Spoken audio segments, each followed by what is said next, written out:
Kuda pintar.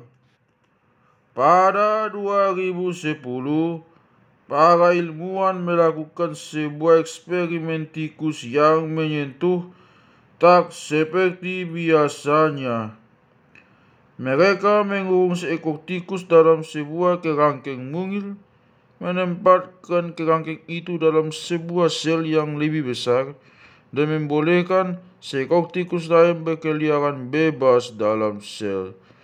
Tikus yang dikerangkeng menunjukkan tanda-tanda tertekan yang disebabkan oleh kenyataan bahwa tikus yang bebas juga menunjukkan tanda-tanda kecemasan dan stres. Dalam kebanyakan kasus, tikus yang bebas langsung membantu temannya yang terkurung, dan setelah beberapa usaha yang biasanya berhasil, yakni membuka kerangkeng dan membebaskan sang tawanan, para peneliti kemudian mengulangi eksperimen itu, kali ini dengan menempatkan coklat dalam sel. Kini, tikus yang bebas harus memilih antara membebaskan tawanan atau menikmati coklat sendiri. Banyak tikus yang memilih pertama membebaskan rekannya dan berbagi coklat, meskipun ada juga yang berperilaku egois yang membuktikan bahwa sebagian tikus memang lebih pelit dari yang lain. Kalangan skeptis menepis hasil-hasil ini dengan mengemukakan bahwa tikus bebas yang membebaskan tawanan tidak melakukan itu karena empati, tetapi hanya dalam rangka menghentikan tanda-tanda tertekan yang mengganggu. Tikus-tikus itu termotivasi oleh sensasi-sensasi tak menyenangkan yang mereka rasakan, dan mereka tak berusaha apapun yang lebih besar dari menghentikan sensasi-sensasi ini. Mungkin, namun bisakah kita mengatakan dengan pasti hal yang sama pada kita manusia? Ketika saya menyumbangkan uang ke seorang pengemis, apakah saya tidak bereaksi pada sensasi-sensasi tak menyenangkan bahwa pemandangan pengemis itu menyebabkan saya merasakannya? Apakah saya benar-benar peduli pada pengemis, atau apakah saya hanya ingin saya sendiri merasa lebih baik? Intinya, kita manusia tidak berbeda dari tikus, anjing, lumba-lumba, atau simpanse. Seperti mereka, kita juga tak punya jiwa. Seperti kita, mereka juga memiliki kesadaran dan sebuah dunia rumit sensasi dan emosi. Tentu saja, setiap binatang memiliki sifat-sifat dan bakat-bakat unik. Manusia juga memiliki bakat-bakat istimewa. Kita pun tak perlu repot-repot memanusiakan binatang, membayangkan bahwa mereka hanya versi berbulu dari kita. Ini bukan hanya sains yang buruk, tetapi juga menghalangi kita memahami dan menghargai binatang-binatang lain dengan ukuran mereka. Pada awal dekade 1900-an, seekor kuda bernama Si Pintar Hans menjadi selebritas Jerman, berkeliling ke kota-kota dan desa-desa di Jerman. Hans memamerkan kemampuannya mengenal bahasa Jerman dan bahkan penguasa yang lebih ajaib di bidang matematika. Ketika ditanya, Hans, berapa 4 kali 3? Hans mengentakkan kakinya 12 kali. Ketika ditunjukkan kepada sebuah pesan tertulis yang bertanya, berapa 20 dikurangi 11? Hans mengentakkan kaki 9 kali dengan ketepatan ala Prusia yang menakjubkan. Pada 1904,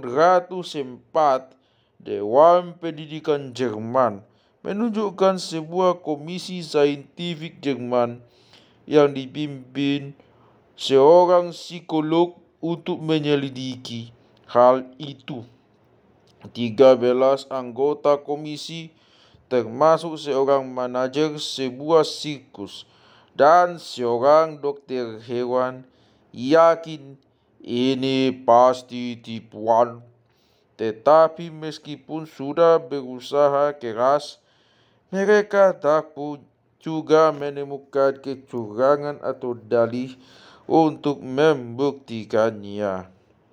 Meskipun ketika Hans dipisahkan dari pemiliknya dan orang-orang yang benar-benar asing itu memberinya pertanyaan-pertanyaan, sebagian besar jawaban-jawaban Hans masih benar. Pada 1907, psikolog Oscar Funst memulai investigasi lagi yang akhirnya menemukan kebenaran. Ternyata Hans memberi jawaban-jawaban benar dengan hati-hati mengamati bahasa tubuh dan ekspresi-ekspresi wajah para lawan bicaranya. Ketika Hans ditanya berapa 4 kali 3, ia tahu dari pengalaman sebelumnya bahwa manusia mengharapkan ia mengentakkan kakinya dengan jumlah tertentu. Ia mulai mengentak sambil dengan cermat memantau manusia itu. Ketika Hans mendekati angka yang benar dalam mengentakkan kaki, manusia itu menjadi semakin tegang dan semakin tegang, dan ketika jumlah entakan kaki Hans tepat, ketegangan memuncak. Hans tahu bagaimana mengenali ini melalui postur dan tampang wajah manusia. Ia kemudian berhenti mengentak dan menyaksikan bagaimana ketegangan berganti kekaguman dan tawa. Hans tahu ia benar. Si pintar Hans sering dijadikan contoh bagaimana manusia secara keliru memanusiakan binatang, menisbatkan pada mereka kemampuan-kemampuan yang lebih mengagumkan dari yang sesungguhnya mereka miliki. Namun faktanya, pelajaran yang bisa dipetik justru sebaliknya. Cerita itu menunjukkan bahwa dengan memanusiakan binatang, kita biasanya menyepelekan kondisi binatang dan mengabaikan kemampuan-kemampuan unik makhluk-makhluk lain. Dalam urusan matematika, Hans tak bisa dibilang genius. Setiap anak berusia 8 tahun bisa melakukan hal yang lebih baik. Namun dalam hal kemampuannya menyimpulkan emosi dan maksud dari bahasa tubuh, Hans benar-benar genius. Jika seorang Cina menanyakan kepada saya dalam bahasa Cina, berapa 4 kali 3, tak mungkin saya bisa dengan benar mengentakkan kaki saya 12 kali hanya dengan memperhatikan ekspresi wajah dan bahasa tubuh. Si pintar Hans memiliki kemampuan ini karena kuda biasa saling berkomunikasi melalui bahasa tubuh. Namun yang hebat dari Hans adalah bahwa ia mampu menggunakan metode untuk menangkap makna emosi dan maksud tidak hanya dari sesama kuda, tetapi juga manusia-manusia yang tak dikenal. Jika binatang-binatang begitu pintar, mengapa kuda-kuda tidak memanfaatkan manusia untuk menghela kereta? Tikus melakukan eksperimen pada kita dan lumba-lumba menyuruh kita melompati selewat dan lumba-lumba menyuruh kita melompat melewati simpai. Homo sapiens jelas memiliki suatu kemampuan unik yang memungkinkannya mendominasi semua binatang lain. Dengan menepis anggapan berlebihan bahwa Homo sapiens eksis di atas darat yang sama sekali berbeda dari binatang lain, atau bahwa manusia memiliki suatu esensi unik seperti jiwa atau kesadaran, kita akhirnya bisa menuruni level realitas dan menguji kemampuan khusus fisik dan mental yang memberi spesies kita keunggulan. Sebagian besar studi menyebut produksi alat dan inteligensia terutama sebagai hal yang penting bagi keunggulan umat manusia. Meskipun binatang juga menghasilkan alat, tak banyak keraguan bahwa manusia melampaui mereka dalam bidang itu.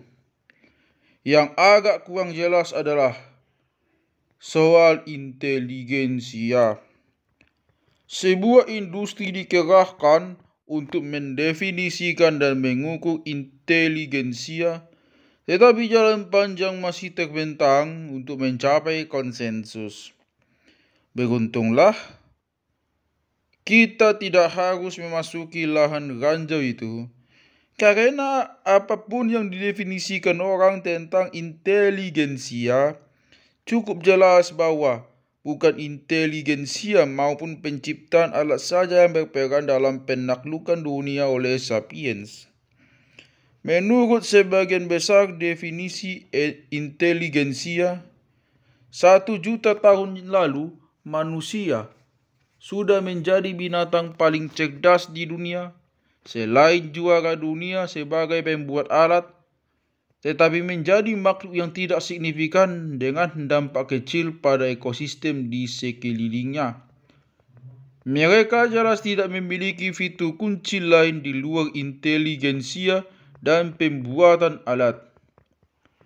Mungkin manusia akhirnya mampu mendominasi planet ini bukan karena unsur ketiga yang masih misterius itu, melainkan hanya karena evolusi inteligensia yang lebih dan evolusi pembuatan alat yang lebih baik.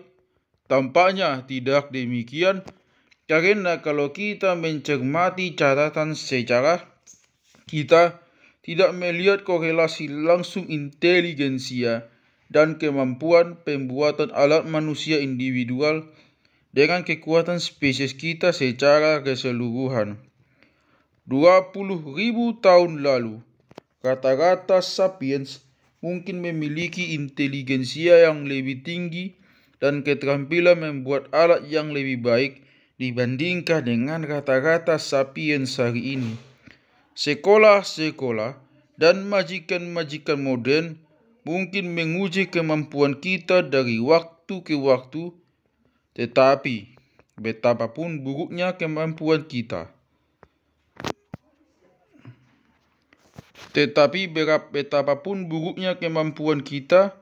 sistem negara kesejahteraan menjamin kebutuhan dasar kita. Pada zaman batu, seleksi alam menguji Anda setiap saat dari setiap hari, dan jika Anda gagal dalam banyak tes itu, Anda mati dengan cepat.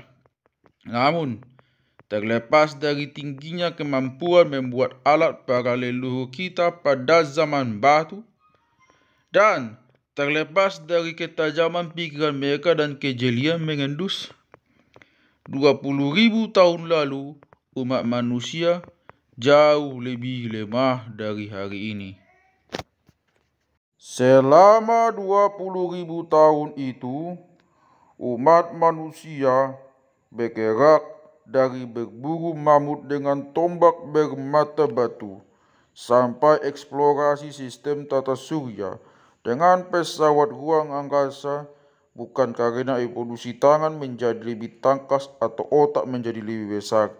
Otak kita hari ini tampaknya benar-benar lebih kecil. Namun faktor krusial dalam penaklukan kita atas dunia adalah kemampuan kita menghubungkan banyak manusia. Manusia kini mendominasi sepenuhnya planet bumi bukan karena manusia individual jauh lebih pintar dan jari lebih lincah dari simpanse atau serigala individual, melainkan karena Homo sapiens adalah satu-satunya spesies di muka bumi yang mampu bekerja secara fleksibel dalam jumlah besar. Inteligensia dan kemampuan membuat alat jelas sangat penting juga. Namun jika manusia tidak belajar untuk bekerja sama secara fleksibel dalam jumlah besar, otak kita yang mahir dan tangan kita yang cekatan masih akan memecah batu, bukan mengurai atom-atom uranium. Jika kerjasama adalah kunci, bagaimana bisa semut dan lebah tidak mengalahkan kita dalam hal bom nuklir sekalipun mereka sudah belajar bekerja sama secara massal jutaan tahun sebelum kita, karena kerjasama mereka tak memiliki fleksibilitas. Lebah bekerja sama dengan cara yang sangat canggih, tetapi mereka tidak bisa menciptakan sistem sosial baru dalam semalam.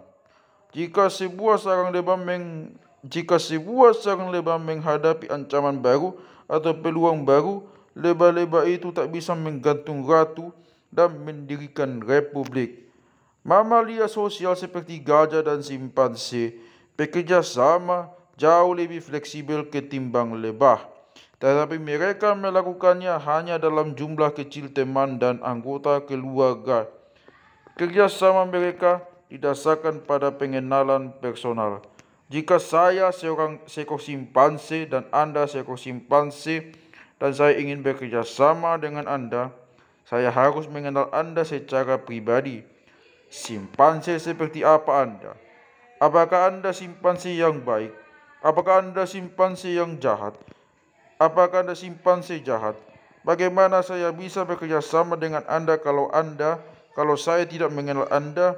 Sepanjang yang sudah kita ketahui, sapiens mampu bekerja sama dengan cara yang sangat fleksibel dengan jumlah tak terbatas orang asing. Kemampuan konkret inilah bukan jiwa abadi atau jenis kesadaran unik yang menjelaskan penguasaan kita atas planet bumi.